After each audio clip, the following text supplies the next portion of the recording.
organic, unpredictable, unknown, lovely, beautiful, a sense of fulfillment. This is part of the pleasures of life and not the chores of life.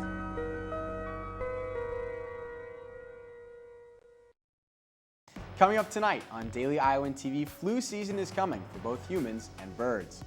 And Republican candidate Ben Carson takes the lead in the Iowa political polls. Hawkeye football did not have a game this weekend, but the Hawks still moved up in the rankings. See where they are this week coming up in sports. All that and more coming up. Daily Iowan TV starts right now.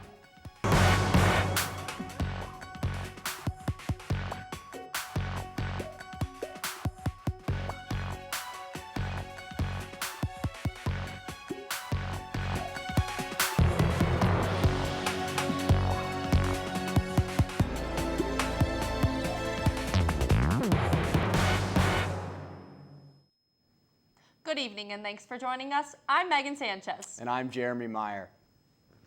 There might be a second chance for those in Iowa wrongly convicted. Governor Terry Branstad is in the process of making a special division in Iowa's Public Defender's Office that will look into cases that were found to have wrongful convictions. The task force will look at cases that had used hair analysis testimony, which is no longer considered reliable. The Justice Department and the FBI announced earlier this year that almost every examiner in the FBI's Laboratory Microscopic Hair Comparison Unit had given flawed testimony in almost all trials for more than 20 years. It's that time of year again. Cold weather, campfires, and the bird flu. With temperatures dropping, U.S. poultry producers are stocking up on vaccines to brace themselves for the return of the lethal virus. The flu that nearly cost the economy $3.3 billion last year wired out half of Iowa's egg-laying industry. Iowa producers who supply more eggs than any other state lost 33 million birds alone. Iowa had more birds affected by the virus last year than any other state. While no humans have been affected by the virus, the vaccination is set to prevent the prices of eggs on the grocery shelves from increasing. Even as the farmers in Iowa prepare for the bird flu, flu season is here and heating up.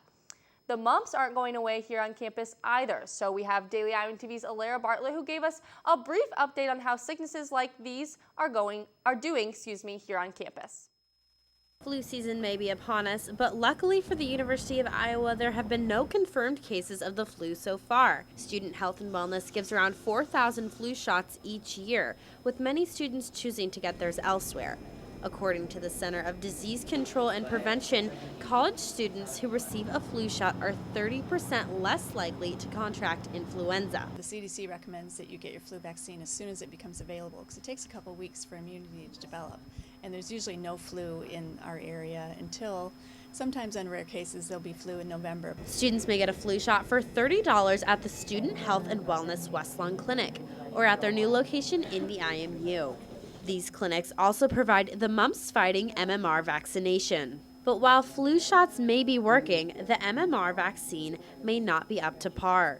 What started in July as 3 mumps cases has now escalated to a confirmed 80 cases at the University of Iowa. So sharing drinks, utensils, kissing, anything that would share saliva is the way it gets spread. Unfortunately, the vaccination only protects anywhere from 69 to 88%. This partial lack of protection is apparent as nearly all of the 80 people with mumps did have the MMR vaccine. Reporting from the IMU, this is Alara Bartlett for Daily Iowan TV. A fatal earthquake has struck the northeastern side of Afghanistan earlier today. The quake left over 100 people dead from collapsed buildings, as well as people attempting to flee the scene. The earthquake had a 7.5 magnitude and rattled the neighboring countries of Pakistan, India, and Tajikistan. At least 229 deaths have been reported, including 12 schoolgirls who were killed during a stampede while evacuating their school. The earthquake also damaged over 1,000 homes, and many injuries were reported. Republican presidential candidate Ben Carson has taken a lead in the polls, and fellow Republican Donald Trump may be feeling the heat. According to the Monmouth polls, Carson advanced in a 14-point lead with 32% of votes from the Republican voters in Iowa, with Trump following behind at 18% of the votes. The poll also found that Carson has the support of 84% of Iowa Republicans who have a positive view of him compared to only 7% who view him negatively. Well, your favorite foods might just be causing cancer. The World Health Organization has released a new report saying that processed meat like bacon or hot dogs could possibly be a cause of cancer. A study done by the International Agency for Research on Cancer has classified consumption of processed meats as carcinogenic to humans on the basis of sufficient evidence for colorectal cancer. They've also found a positive association with eating processed meats with stomach cancer. Now, the study is very direct with their wording that processed meats cause cancer, while they also report that red meat is probably carcinogenic to humans. The ALCR said that making healthy changes to diet, activity habits, and weight could prevent about 1/3 of cancers, around 340,000 cases a year. Well, Megan, right now in the last week of October, I think we can put the shorts away for good. I think the fall weather is here to stay. For sure, Jeremy. And you know, layering is key right now because you come out in the morning and it's a little chilly and then it starts to warm up and you may not need the jacket or vest. So let's toss it over to Andrew Roberts in the weather studio to see if that cool weather will continue. Andrew? This week's weather will continue to cool off and might feel even cooler as rain moves in. Tuesday morning will be cloudy with a high of 47, and as we move into the afternoon, you can expect rain temperatures will sit in the low 50s in the evening with rainy skies. The week will continue on Wednesday and Thursday with temps around 53 degrees. However, the rain will clear up and we will be left with partly cloudy skies throughout the work week. On Saturday, the rain will return in time for Halloween, but the temperature will rise to 56 degrees. Not to worry, though. The rain will be completely cleared out on Sunday, and the temperatures will raise even more with a high of 53 degrees. That's all I have for you today in the weather studio. Back to you at the desk. The new donut store in Coralville, Hertz Donut Company, has been the topic of conversation this week. This specialty store takes donuts to the next level with the unique varieties offered. The store is open 24 hours a day and 7 days a week. Daily Iowan TV's Afe Iron has the story. Hertz Donut has now become the newest, most talked about donut store in the Iowa City Coralville area. The store, which opened Thursday the 22nd, has seen over 6,000 customers in the past few days.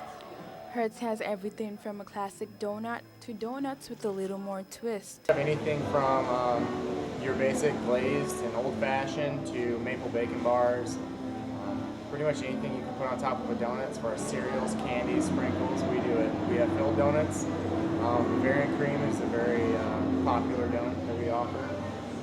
The maple bacon bar is one of our best sellers. The specialty donut shop serves a variety of 70 different donuts. Hertz is open 24 hours a day and 7 days a week. It's better to slow the wheel down than to completely stop it. We're going to have people here anyways, they might as well be making donuts. Coralville is currently the 4th location for Hertz Donuts. With Hertz variety, you'll definitely find something you love. This is Afe Iron for Daily Iowan TV. Well, Jeremy, we got to relax a little bit this week, having a bye week and all, but I think the Hawks have a chance to make 8-0 this weekend. They're back healthy, number 10 in the country for the first time since 2010. I'm sure the guys in the sports studio will have a lot to talk about that this week. For now, let's toss it over to Katie and Laura standing by. Hey, guys. Even though the Iowa football team was not playing on Saturday, the Hawkeyes still moved up in the national ranks. Iowa is now named by the Associated Press as one of the top 10 teams in the country. The Hawks moved up 2 spots during their bye week. Iowa jumped ahead of Utah and Florida State as both suffered losses last week. The Hawks joined the ranks of fellow Big Ten schools, Michigan State and Ohio State. This is the highest ranking for Iowa since the start of the 2010 season, when they were coming off a 2009 season in which they won the Orange Bowl. Michigan is the only other Big Ten school to crack the top 25. University of Iowa junior defensive back Desmond King was named one of 16 semifinalists for the 2015 Jim Thorpe Award, which is given to the top defensive back in college football. King, a Detroit, Michigan native, leads the Big Ten Conference and ranks 2nd in the nation with 6 interceptions. King has also recorded 22 solo tackles and leads the Hawkeyes with 7 pass breakups. King is a part of a Hawkeye defense that ranks 3rd in the nation in rushing defense, 10th in scoring defense, and 12th in total defense. As the Iowa women's soccer team is wrapping up their fall season, they celebrated the seniors on their team as they took on Nebraska last week. I was there to catch all the action and check in with the seniors. The locker room was so fun getting ready for the game, and this game was so fast-paced and hard, a lot of hard tackles. It started to get tough at the end knowing we were down 2 goals, but I think for a while we stuck in there and gave them a good match. The Iowa women's soccer team took on Nebraska on Friday night here at the Iowa Soccer Complex. It was a night to honor the seniors, and everyone gave their best effort on the team. Unfortunately, these efforts were not enough as the Hawks were outscored by the Huskers 5-3. But our kids, again, they work really hard, and they've been committed to us in a really tough year, and we're getting a lot of players, a lot of experience. I just wish we could have gotten this for the seniors today. The Hawks started off strong as they answered Nebraska's first score with a pair of goals from freshman Hannah Kosha and sophomore Carly Stunkel. I just try to put in my best effort and do whatever I can to try to win. The Huskers came back to tie things up and then take the lead before halftime with a corner kick, putting the Huskers up 3-2. The first time that we actually kind of create some chances and score some goals, and get 3 goals for ourselves, and then to give up 3 on set pieces in the first half. But the Hawks battled back in the second half with a pass from Bree Telly. Stunkel scored her second goal of the night. And Carly Stunkel was a handful today. Iowa's 3 points was the most Nebraska has given up in Big Ten play this season, but the Huskers handed the Hawks a 5-3 defeat. It's hard to win a game in the Big Ten when you give up 5 goals.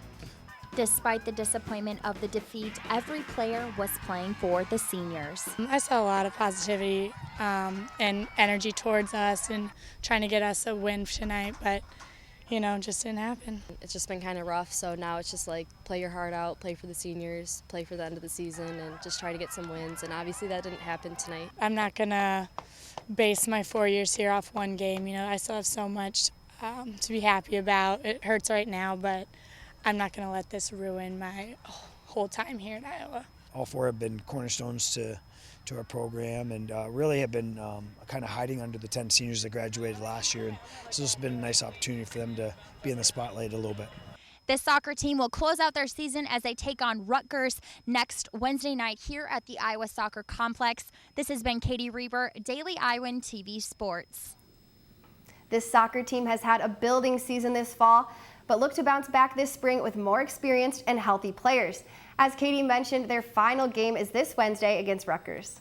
As the Iowa baseball program takes a break after their fall ball season, there is one position that has gotten a lot of attention in the offseason. Jordan Maloney has the details on the spot that is getting the job done. When thinking of the strengths of the Iowa baseball team, one position comes into the spotlight: the pitchers. This dominating pitching staff is nothing new for the Hawkeyes. With 14 pitchers returning, the team adds 10 new arms this season, creating an explosive bullpen. The number of quality players we brought in, I think our pitching depth is going to be really good, very similar to last season. We got our closer back in Vandermaten, and then Radke's back, and he can do a nice job in the closer role as well. And we just got a lot of good young guys that need to step up and fill roles, and I think they're going to. In 2015, the pitching staff had a combined total ERA of 2.95. Returning to the team this season, the Hawkeyes have 2 of their starting pitchers in Calvin Matthews, who had an ERA of 2.45 last season, and Tyler Payton, who returned despite being drafted to the Cincinnati Reds, as well as the team's dominant relief pitchers, Luke Vandermaten, Ryan Erickson, Connor Grant, Tyler Radke, and Nick Gallagher. We got a lot of good freshmen that came in this year that Coach Heller recruited. On the pitching staff, there's a lot of good freshmen that came in and that are going to be in some big situations to start out the year. With 19 right-handed pitchers and 5 left-handed pitchers on the team's roster, the Hawkeyes hope to open up their season with speed and power from the mound. I'm Jordan Maloney with Daily Iowan TV Sports. That pitching staff definitely played a huge role in the team's success last season, but we'll have to wait until February to see them back in action. That's all the time we have tonight. Back to Jeremy and Megan at the desk. That's all we have for you tonight on Daily Iowan TV. Be sure to check out our website, dailyiowan.com, for all the latest news between now and Tuesday. For Daily Iowan TV, I'm Jeremy Meyer. And I'm Megan Sanchez. Go Hawks, and good night.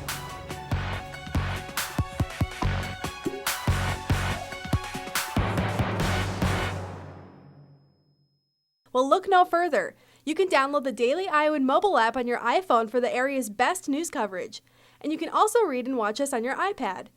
You can always find current and past Daily Iowan stories at dailyiowan.com.